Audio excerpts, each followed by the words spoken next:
Greetings, one and all, to the most cursed, most cringiest corner of the internet. A YouTube channel content creator actively alienating everyone in both the analog and digital world. Well, welcome and good evening, you wonderful dice of all alignments. I am Lunar D8.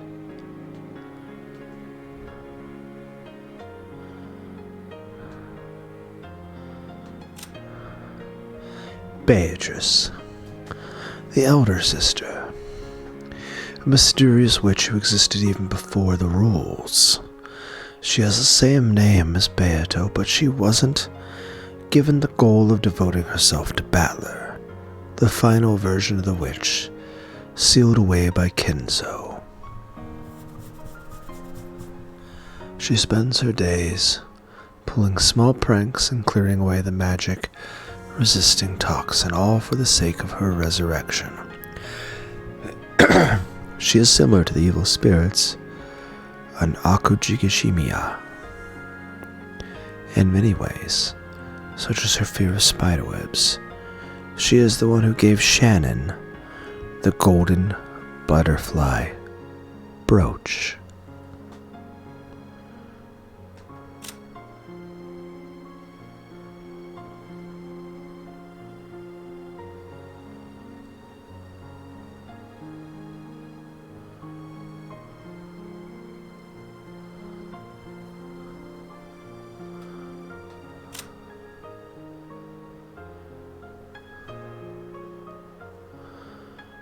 The Witch of Truth, provisional, is also the detective of the one who calls herself an intellectual rapist. She participates in Battler's game as a player for the human side. She possesses several skills that qualify her to call herself a detective. These can be acknowledged by Bern Castell and elevated to the level of Red Truth. Whether she wins or loses, this will be the last game, and there will be no further use for her.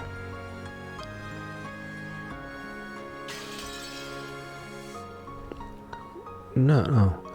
What is it, One-sama? Well, the time of witches has long since passed. Those vile humans who claim to rule over everything came to deny our existence and possess a powerful toxin. Is that toxin harmful to us? It is extremely dangerous. If we were exposed to it, our forms would probably evaporate in an instant. However, one thing we do have in our favor is the fact that our existence is still extremely weak. Because of that, the toxin does not affect us greatly. At worst, it can only transform us into mist for a time. However, we'd rather avoid it if we can, right? Correct. Yes, I see that you are indeed me. You catch on quickly. The older sister appeared to be haughty at first, but perhaps because she was so happy to have met her double and little sister, she was more than willing to teach her anything she wanted to know. The first thing she taught was that they were witches, a different type of being than humans. Beato had thought her inability to use magic meant she wasn't a witch, but apparently she was still a witch nonetheless, and she learned that witches like her were bound by various limitations.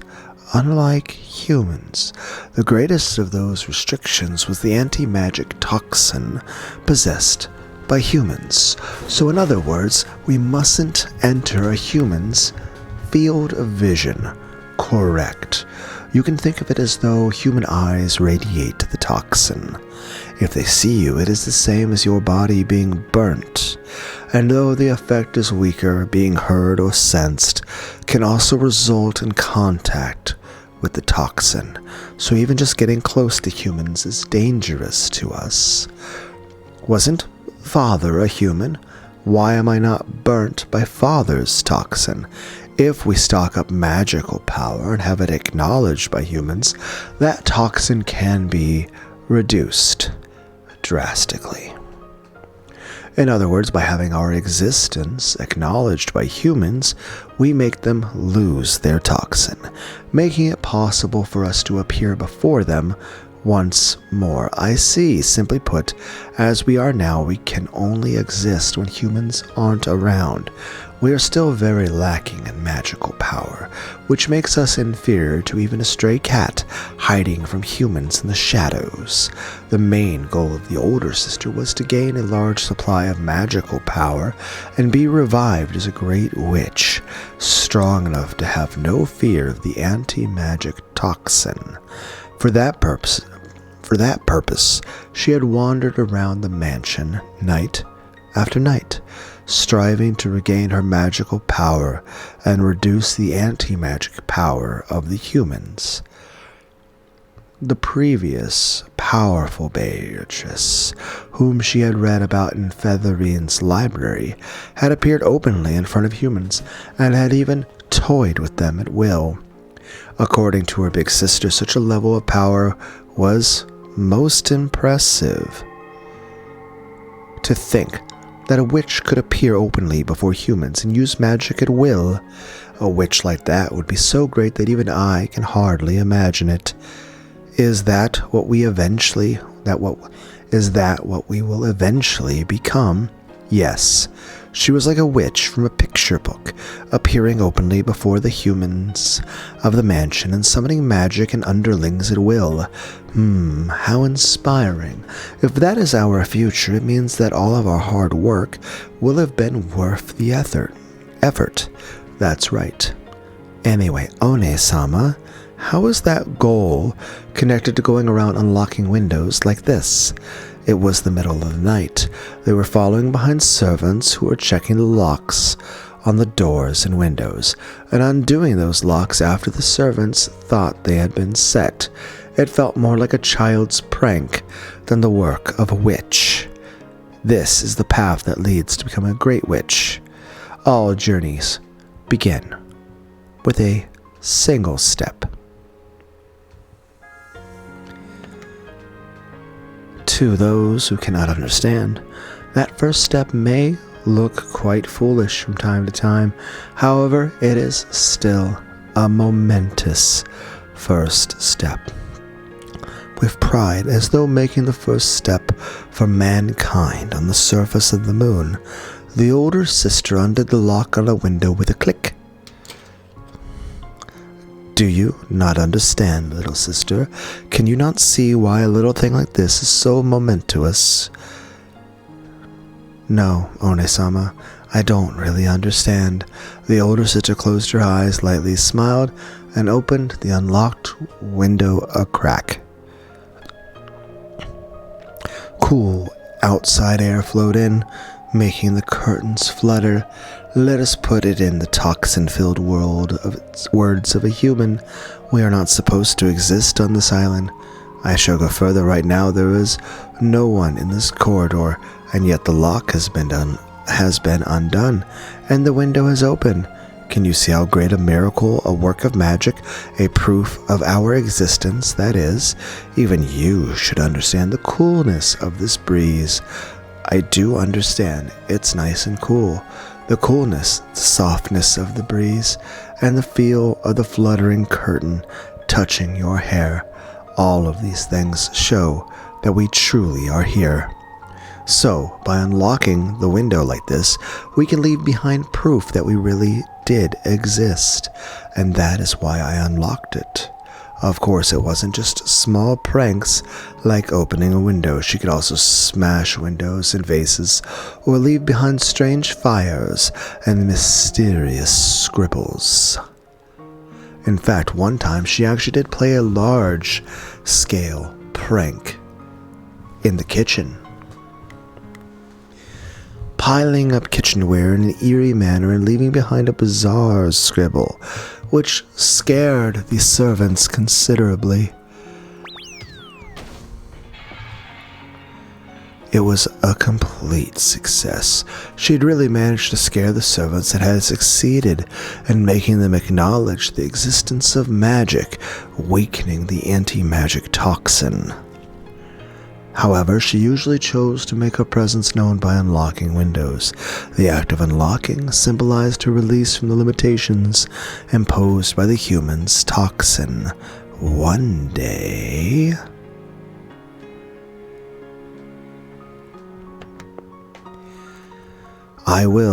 we will become a single witch and rule over all of Rokkenjima. When that time comes, we will gain complete freedom and will be capable of stretching our wings as we please. We won't have to be afraid of anyone's gaze anymore. We'll be able to fly wherever we wish, disappear whenever we want, laugh however we like, prank however we like, talk with anyone we want to. Humans might ask things of us from time to time. They might fight with us or play with us too. What a wonderful things for us frail creatures who cannot appear before anyone to look forward to. Right now, they are little more than pranks. However, as they pile up, proof that we exist will begin to gather. The servants already call me the witch, Beatrice, master of the night, and are beginning to believe in me bit by bit like a demiurge or dimerge. The more they believe, the more those humans will lose their anti-magic toxin. I see. So this means that Father has no anti-magic toxin. And that's because he truly believes in the existence of the witch I am without any doubts. I finally realized that, though I thought him to be cold, Father does possess a kindness that can't be seen. I'd like to become a great witch and appear in front of everyone soon. Indeed, eventually we will be able to appear openly in front of everyone. By doing that repeatedly, we shall make the people believe in us even more, and eventually we shall display even our magic for all to see.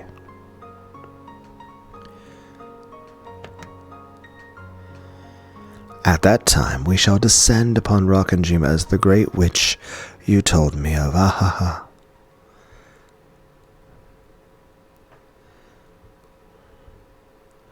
The logic of the witch side is quite interesting. It keeps me entertained. It does sound credible, in a way, when humans are frightened to hear that they've entered a ghost hotspot. They're likely to start yelling, "Ghost, ghost," at the drop of a hat. That's right. At a fundamental level, all phenomena are neutral, indifferent, and dull. If you want them to be viewed in a certain way, you must first create a suitable environment. If a person has charisma, people will interpret what they do in a positive way, even when they screw up. I see. I guess in that sense, the Beato's small efforts aren't misguided. If it was just the mansion's locks being undone, everything could be resolved by saying that someone forgot to lock up, or that it was some kind of prank. However, the rumors of a witch wandering about the mansion night after night slowly began to take shape as the existence of the witch. An environment was established so that if anything strange happened in the mansion at night, it would all be viewed as the work of the witch. I get it. If you follow that reasoning to an extreme, then what you get is no different from a witch existing in the mansion at night. After the Beatos finished their mischief of unlocking and opening the window, they enjoyed the coolness of the wind and the brightness of the moon, then became gold butterflies and disappeared into the darkness. There was no way of knowing whether the window they had opened had actually been opened by them. The servants might have forgotten to lock up, or one of the family might have opened it after the servants had locked up and forgotten to shut it again, or maybe someone had played a prank. In the same way that none of those possibilities could be denied, it was also impossible to deny the possibility that the witch really had opened a window to enjoy the night breeze.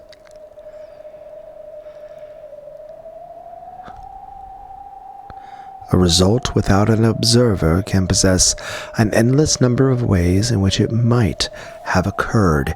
Humans who can't grasp anything more than a single possibility are unable to imagine anything.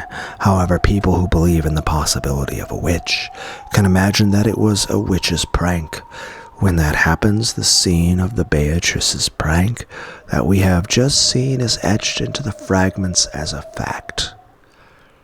That's one of the foundations of magic, embellishing the process.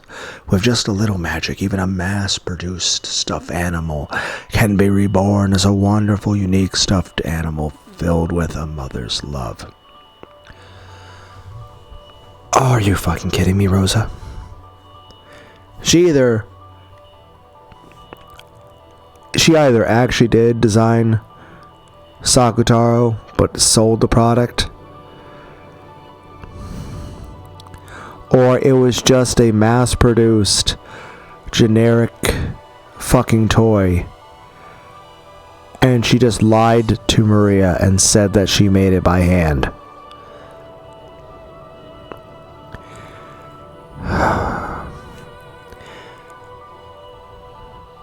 I feel like that's a jerk thing to do. I mean, not as much as the whole, ripping up the stuffed animal in front of the child while yelling at her and saying your best friend is dead. I mean, that's, you guys. If you doubt it, it'll be burnt by the anti-magic toxin. If you believe in it, the magic will become the truth. Not all of magic is bad. Maria Oni-chan was right. Good magic exists too.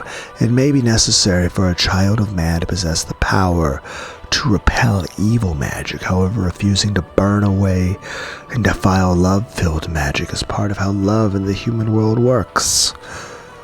Well, good magic is the only kind I can forgive. For other kinds, the best remedy is to deny them and burn them away. A typical answer for a child of man. Getting back to the point, knowing this much, I guess this means that the ghost Beatrice, who is called the ruler of Rakujima's night, doesn't really exist. It's nothing more than a general term for any inexplicable occurrences that take place in the mansion after dark. In other words, Beatrice isn't the name of a person, it's the name of a phenomenon. If anything bizarre happens, it all becomes the work of the golden witch. That environment in which a witch could exist is what Beatrice is. That keeps building on itself until we reach 1986.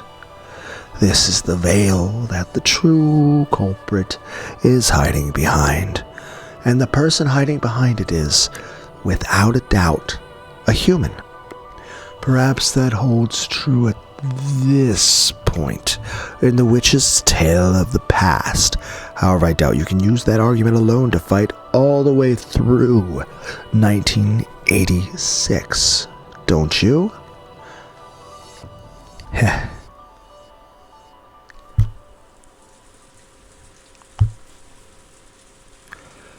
Ridiculous. Wasn't that obviously because someone forgot to lock up?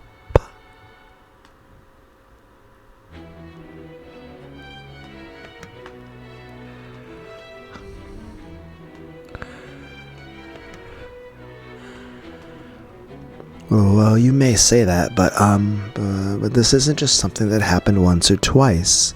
In other words, you're a klutz, a fool, and a moron of a servant who forgot to check not just once or twice, but many times over. Shannon isn't the only one. That same window was always open, even when the other servants did the rounds. Yeah, Mom even asked me if I'd ever left a window open in the hall at night. I had absolutely nothing to do with it, but she still got so fucking pissed. Sheesh. I'm sure Beatrice wanted to gaze at the moon. Ooh. It is a bit creepy to have that happen over and over at the same window. And that time, when the kitchenware was piled up in the kitchen with the creepy magic circle scribbled there, sounds even more freaky. Yes, they said it was an eerie magic circle drawn with something like blood, or ketchup, or strawberry jam, or chicken nuggets. Ever since then, people have been scared to patrol the kitchen. About the case of the eerie magic circle in the kitchen, who witnessed that? Well, it wasn't me. I think it heard servant kid who quit. I wasn't on duty that day. I mean, the flashback surely, most assuredly, certainly, showed a Kumasawa-san. So it's basically like this. Just like those exaggerated stories you hear about haunted locations all over the world, you servants like to have a little fun telling ghost stories about the nighttime mansion, right? You talk as though the witch exists and infect others with that belief. So all of the eerie things that are supposedly done by Beatrice are baseless rumors, which are either the result of coincidence, an accident, or something that someone fabricated for fun. Is that what you're trying to say? Exactly. Of course, there's no way Beatrice exists. Ooh, Beatrice exists. I'm glad you understand so well, Battler's son.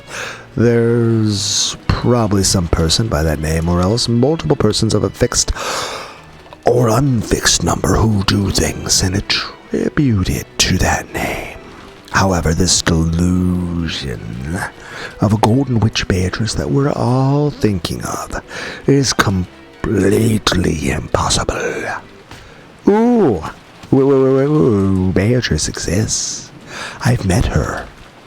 Oh, could you tell me about that in detail? You've met Beatrice, and did she show you magic or something?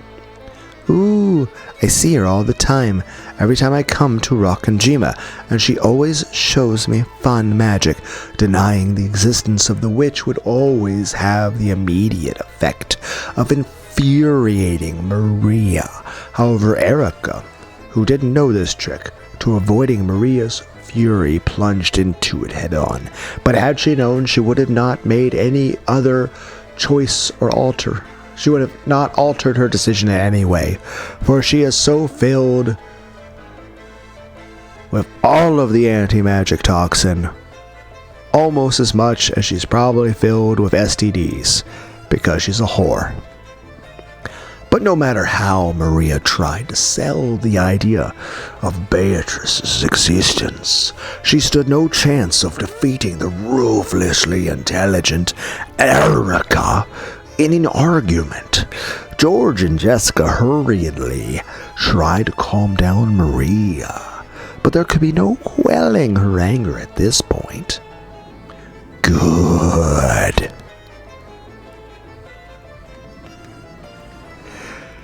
So she showed you magic. Could you explain in detail what kind of magic? She would always use magic to give me candy as a present. Beato can create candy with magic. She just took it out of her pocket, didn't she? No, she didn't. It was magic. It was incredible. Tons of candy poured out of an empty cup. Wow, that's some awesome magic. That's right, that really would be magic. Yeah, it was magic. It really was empty. I checked inside it myself. Huh? Oh, what do you mean? You checked inside it? Give it a rest, Erica-chan. She's just a kid. Come to think of it, Erica-sama, would you like some more Kya? Okay, what? What has occurred? Did you punch her? Did you nudge the tea in a way that it spilled and it burned her? This seems like a very mean expression you have on your face. You don't seem the nicest, Araka. No, thank you. I'm having a seriously intellectual discussion over here. You outsiders can stay out of this. You'll have to tell me in more detail, Maria-san. What do you mean when you say that you checked inside it? Fortunately, we have the right here with us. A teacup that's just been overturned and emptied. Come on. Be my guest and reenact what happened then. Okay. Let's see it if you would. Let's see it. After holding the cup of black tea which she had just overturned and was still dripping upside down over the table, Erica slammed it down hard and slid it over to Maria. Erica's eyes glowed repulsively, like those of a snake about to snap up a frog. Those eyes were ice cold and had a madness in them that made one want to avert their gaze. On the other hand, Maria was glaring furiously, her whole body shaking uncontrollably in the greatest expression of anger that a human can manage. The look on her face was frightening, not at all what you would expect from a 9-year-old. So stop it, both of you. Ooh, okay. Beatrice took the empty cup and then she did this.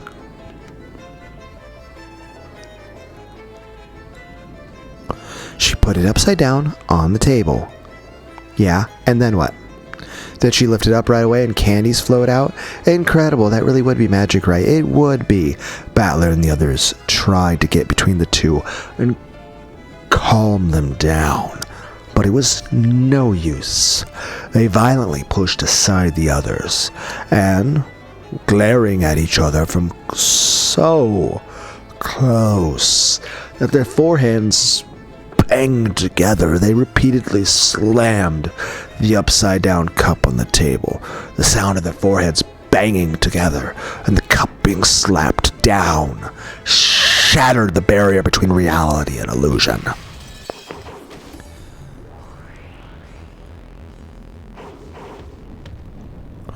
It is magic. It is magic. Beato used magic to make candies appear. Then why don't you reproduce it for us? The founder of marriage sorcery, Maria, the witch of origins. Okay, she didn't say it that way, origins. Lady Erica, this opponent is not worth your time. This battle is not worth fighting. Shut up, murder doll! Okay, how do you claim that the overturned cup was filled with candies? Just turning the cup over won't make candies come out.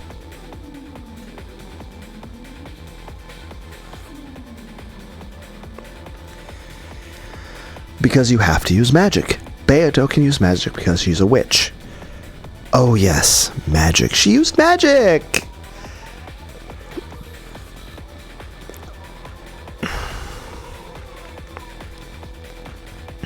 How did she use magic? Did she swing a magic wand and tap the cup to make the candies pour out? No, that can't be it, right?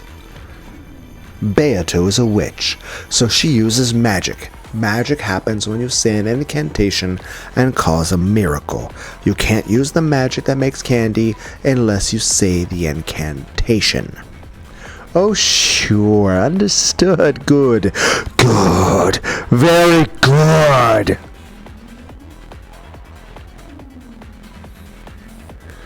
Let's see this incantation. Let's see this magic. Come on. What kind of incantation would a witch use? What kind? Come, try and picture it. The inside of the cup is filled with candies. Try and picture such wonder. Ooh, and then what? Look inside the cup. It's filled with candy. Maria grasped and overturned the cup so tightly that it nearly cracked, and slowly lifted it up. Then, from the inside, several cute candies poured out. Maria looked at Erica with a full smile as if to say, "That showed you." Good. And this is what you'd like to call Beatrice's magic, is it? Delanor? Beat her to death.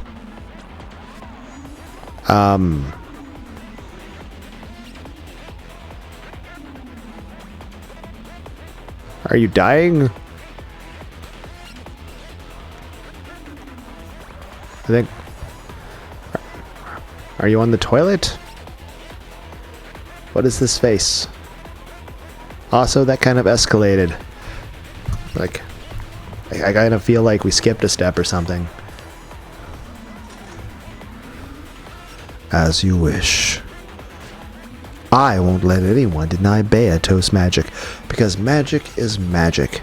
Magic is impossible. You might be telling a lie about something that never happened. Repetition demanded. Failure to respond will be a violation of Nox's 7th. I'll respond. This is the truth. This is a story of something that really happened. This wouldn't have anything to do with the trick in the actual cup or table, making this just a sleight of hand, right? That would be against the rules, wouldn't it? How would that be against the rules? I mean, obviously, yes. If it's not magic, it's definitely sleight of hand, but that's allowed. Hidden devices and tricks are in violation of Nox's 3rd. Yes, if it's a complicated trick that has to be fucking explained, yes. But, like, it's the same way with hidden doors. So you said, oh, you can't have hidden doors. Technically, the rule says you can't have more than one. But you're still allowed to have one. And even then, you're allowed to have more if there are, you know, foreshadowing and evidence showing that. Which, again, is another rule of Nox, saying you have to have, like, you can't do anything unless there's rules dictating, showing that, like, you can't come to a conclusion unless there's some evidence pointing to it. And the evidence has to be presented fairly early on. Has to be solvable. Same thing with this. You can have a hidden device or trick as long as, one, there is a logical reason to expect and understand it, and two, it's something everybody would know. Like, you don't have to explain the existence of sugar to people in order for people to know sweet tea exists. Otherwise, you're saying adding sugar cubes to tea is a hidden device or a trick. No, it's logical that you would have sugar to put into tea, and people know what sugar is. So, again, it's not a violation of Nox's rule if it's one, it's not hidden. Sleight of hand is not hidden. It's something that makes sense. Now, granted, it could be magic, it could be sleight of hand. But the thing is this. There's no rules against sleight of hand. So, however, if and only if foreshadowing has been presented, these are permitted by Nox's 8th. Nox's 3rd prevents hidden doors and devices that have no clues pointing towards them. However, by presenting foreshadowing and clues that point towards the existence of said devices, Nox's 8th allows them to be used. There were no tricks like that. It was just an ordinary table and an ordinary cup. So it was magic, not sleight of hand. Understood. By Nox's 9th, we acknowledge that Lady Maria witnessed magic. Aha. That's right. With the 9th at least. Observers are always allowed to speak their personal opinions. Yes, which means this. Whether or not what Maria actually witnessed was actually magic or not, we could debate that. But One thing that is not up for debate is Maria's belief that what she saw was magic.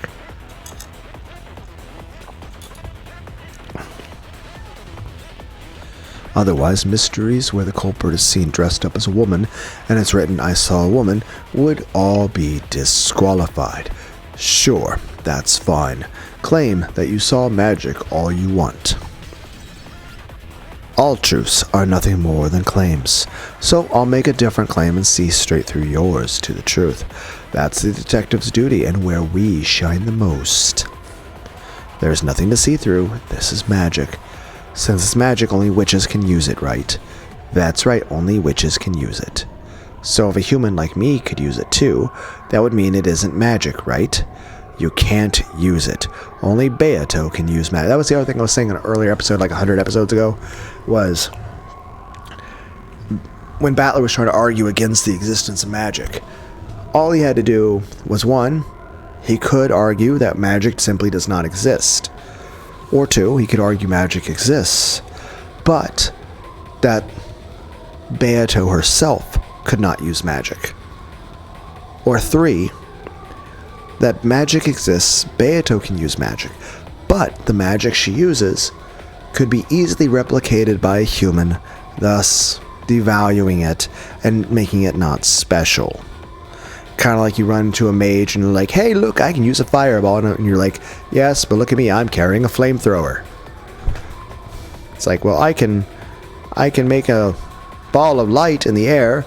I have a 1,000-watt floodlight. It's like I can use conjuration magic and conjure something hard to hit something. I'm carrying a hammer. I can shoot an eldritch blast. I have a shotgun. It's like I have telekinesis. I can throw a stick of dynamite at you.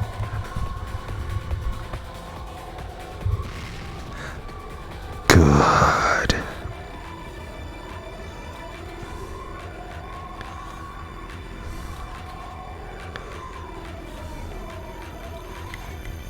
Are you about to come, Erica? Like, what's happening? Then why don't I show you? What? That you're coming? What? I'll make candy appear from out of this empty cup. If you think you can, just try it. Impossible. Impossible. Useless. Useless. There's no way a human can do it. Then please, please, please, just relax and watch. Here, we have an empty cup. Is that okay? It is, isn't it? Then we turn it over on the magic table like this. Let it be known that this fight has no purpose. Okay, can you say the incantation of creating candies? In fact, why don't we say it together? Come, try and picture it. The inside of the cup is filled with candy. Try and picture such a wonder. Stop! Maria-san, why did you close your eyes when you said the incantation? Why not witness the miracle of magic? Humans are polluted by the anti-magic toxin. If a lowly human saw it, the miracle of magic would be wiped out of existence. That's why the rules say that lowly humans have to close their eyes when using magic. I see. Okay, I understand the protocol for humans to follow when magic is being used. In other words, not once have you ever witnessed the moment that the magic happened. Isn't that right? Look, it's done now. Please try and lift up the cup, okay? After all, I've used magic to make candies appear. There's no way someone who makes fun of witches could use candy magic. Then, if it actually does work, it'd be pretty amazing, huh? I mean, technically you're the witch of truth, so I mean, kind of defeats your own... After glaring at Erica with the utmost of malice, Maria slowly stretched out her hand towards the overturned cup. There was no way Erica, someone who made fun of witches like this, could ever use magic. There was no way there'd be candy there. So, how's it look inside? Ah, and there lay a single candy with a cute wrapper. See? This is magic, right? Erica smiled gently, and a look of disbelieving shock rose to Maria's eyes, along with envy for this person who could use the same magic as Beato. Erica, you can use magic too? See, it's magic, isn't it? What I did there? Yeah. So in other words, Erica smiled pleasantly. She and Maria had finally reached a deep understanding. Of course it isn't. I mean, you don't have to rub your pussy while you say that, Erica. It seems very inappropriate. While you had your eyes closed, I just lifted the cup up and tossed a candy in. You call that magic? It's just a third-rate trick. Yeah. Did you have to say this in blue? There's my blue truth as the detective. Now as the witch of truth, here's my red truth. Your so-called candy magic is nothing more than sleight of hand.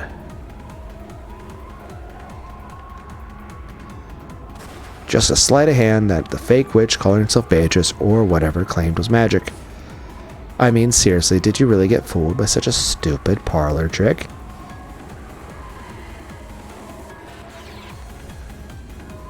Any magic related by your perspective can't be trusted at all.